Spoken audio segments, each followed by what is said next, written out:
name in vain," cried Alan. "Who stood by while it was doing? Whose firmer hand lent aid to the murderer's trembling efforts? Whose pressure stifled her thrilling screams, and choked her cries for mercy? Yours! And now you prate to me of pity, you, the slayer of the sleeping and the innocent." "'Tis false!" exclaimed the priest, in extremity of terror. "False!" echoed Alan. "I had Sir Piers's own confession. He told me all. You had designs upon Sir Piers, which his wife opposed. You hated her. You were in the confidence of both. How did you keep that confidence? He told me how. By awakening a spirit of jealousy and pride that o'ermastered all his better feelings. False! He told me of your hellish machinations, your Jesuitical plots, your schemes. He was too weak, too feeble an instrument to serve you. You left him, but not before she had left him. False! Ha! I have that shall instantly convict you. The corpse is here, within this cell. Who brought it hither?" The priest was silent. He seemed confounded by Alan's violence. "I will answer that question," said Barbara. "It was brought hither by that false priest. His agent, Balthazar, has betrayed him. It was brought hither to prevent the discovery of Sir Luke Rookwood's legitimacy. He meant to take his own terms about it. It has come hither to proclaim his guilt, to be a fearful witness against him." Then, turning to Checkley, she added, "You have called heaven to witness your innocence. You shall detest it by oath upon that body, and should aught indicate your guilt, I will hang you as I would a dog, and clear off one long score with justice. Do you shrink from this?" "No," replied the priest, in a voice hollow and broken. "Bring me to the body." "Seize each an arm," said Barbara, and addressing Zoroaster and the Knight of Malta, "and lead him to the corpse." "I will administer the oath," said Alan Rookwood, sternly. "No, not you," stammered the priest. "And wherefore not?" asked Alan. "If you are innocent, you need fear nothing from her." "I fear nothing from the dead," replied Checkley. "Lead on." We will now return to Sybil. She was alone with her victim. They were near the mouth of the cell which had been Prior Cyprian's flinty dormitory, and were almost involved in darkness. A broken stream of light glanced through the pillars. Eleanor had not spoken.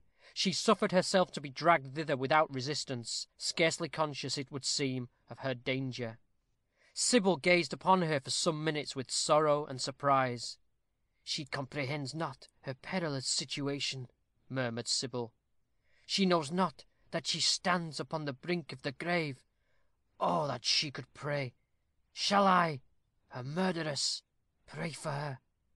My prayers would not be heard, and yet to kill her unshriven will be a twofold crime. Let me not look on her. My hand trembles. I can scarce grasp the dagger.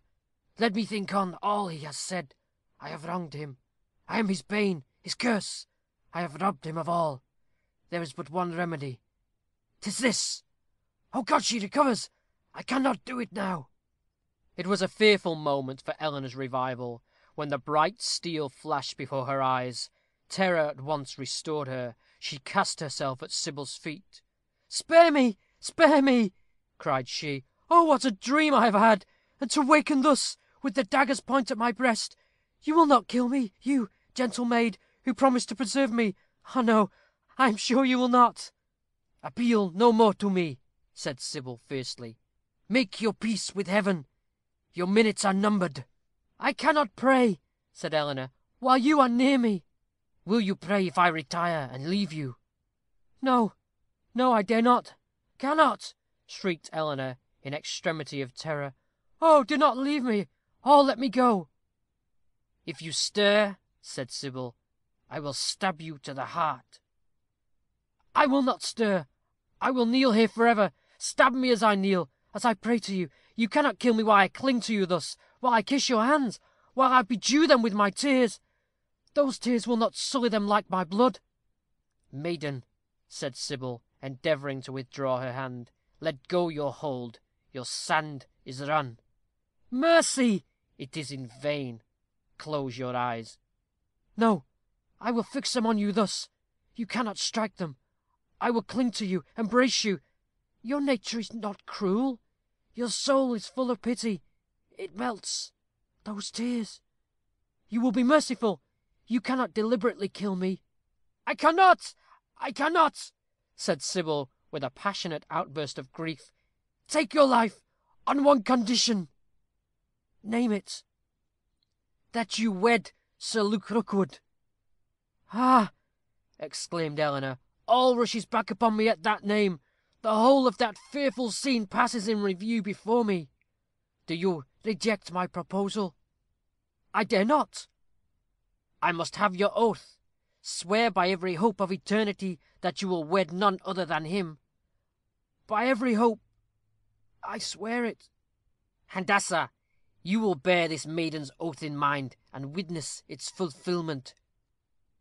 I will, replied the gipsy girl, stepping forward from a recess in which she had hitherto remained unnoticed. Enough. I am satisfied. Tarry with me. Stir not. Scream not. Whatever you may see or hear, your life depends upon your firmness. When I am no more. No more? Echoed Eleanor in horror. Be calm, said Sybil. When I am dead, clap your hands together. They will come to seek you. They will find me in your stead. Then rush to him, to Sir Luke Rookwood. He will protect you. Say to him hereafter that I died for the wrong I did him, that I died and blessed him. Can you not live and save me? Sobbed Eleanor. Ask it not. While I live, your life is in danger. When I am gone, none will seek to harm you. Farewell. Remember your oath, and you too remember it, Handassah. Remember also, that groan. All started as a deep groan knelled in their ears. Whence comes that sound? Cried Sybil. Hist! A voice! It is that of the priest, cried Eleanor. Hark! He groans. They have murdered him. Kind heaven receive his soul. Pray for me, cried Sybil. Pray fervently. Avert your face. Down on your knees. Down, down. Farewell, Handassah. And breaking from them, she rushed into the darkest recesses of the vault. We must now quit this painful scene for another scarcely less painful, and return to the unfortunate priest. Checkley had been brought before the body of Susan Rookwood. Even in the gloom, the shimmer of the white cereclothes and the pallid features of the corpse were ghastly enough. The torchlight made them terrible. Kneel, said Alan Rookwood. The priest complied. Alan knelt beside him. Do you know these features? Demanded he. Regard them well. Fix your eyes full upon them. Do you know them? I do. Place your hand upon her breast.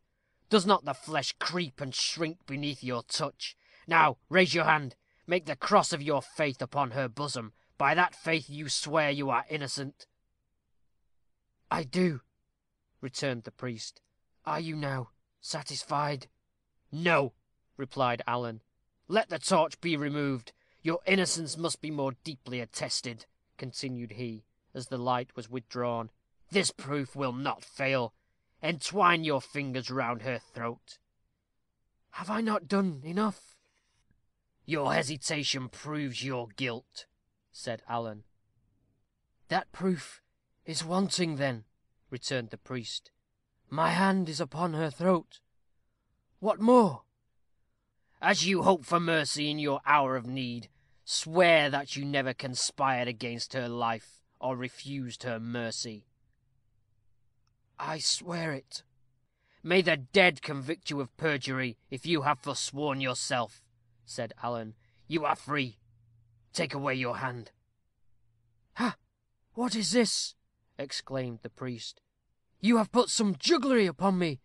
I cannot withdraw my hand. It sticks to her throat, as though 'twere glued by blood. Tear me away. I have not force enough to liberate myself. Why do you grin at me? The corpse grins likewise. It is jugglery. I am innocent. You would take away my life. Tear me away, I say. The veins rise, they blacken. They are filling with new blood. I feel them swell. They coil like living things around my fingers. She is alive. And are you innocent? I am. I am. Let not my ravings convict me. For Jesus' sake, release me. Blaspheme not, but arise.